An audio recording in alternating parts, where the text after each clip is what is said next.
The Assembly will now take a decision on draft resolution A/80/L6 entitled Necessity of Ending the Economic, Commercial and Financial Embargo imposed by the United States of America against Cuba.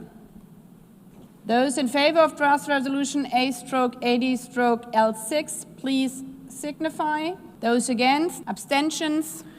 The Assembly is now voting on draft resolution A/80/L6 entitled Necessity of Ending the Economic, Commercial and Financial Embargo imposed by the United States of America against Cuba.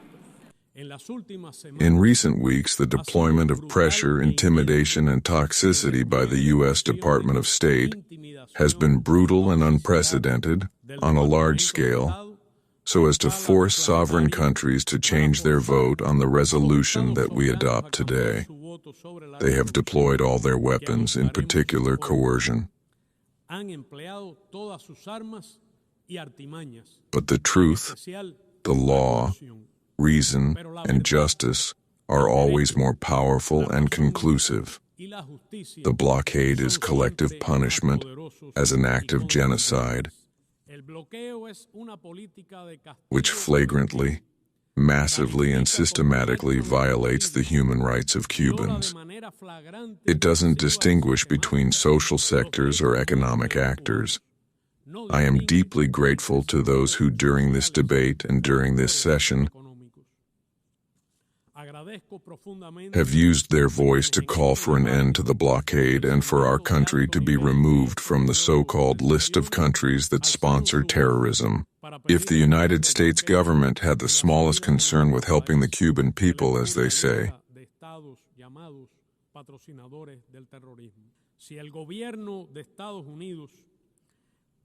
suspend or make humanitarian exceptions to the blockade given the damage it will cause, just like Hurricane Melissa is causing.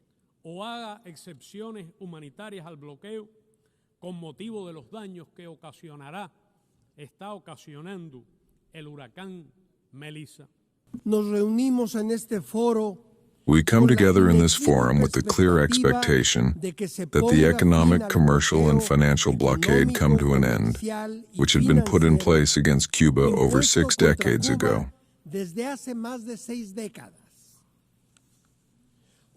We see the member states of the United Nations have voted annually and overwhelmingly in favor of lifting the blockade.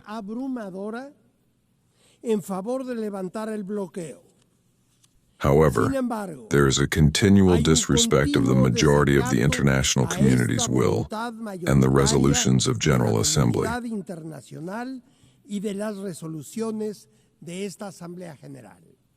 The United States will not shrink from speaking truth about the abuses of the Cuban regime. Its failings are the cause of its economic dysfunction, and it continues to collaborate with enemies and adversaries of the United States against our interests, including actively supporting Russia's war in Ukraine. Our vote is against the inaction of Cuba's government in the face of recruitment of its citizens into Russia's military, which brings death and devastation to Ukraine. There is no secret that since 2022, to sustain its aggression, Russia has been actively recruiting foreign citizens to fight in its ongoing war against Ukraine. Among them, nationals of the Republic of Cuba constitute the largest group of mercenaries serving in the Russian army. I repeat, the largest group. It is decided. The meeting is adjourned. I wish you all a good day.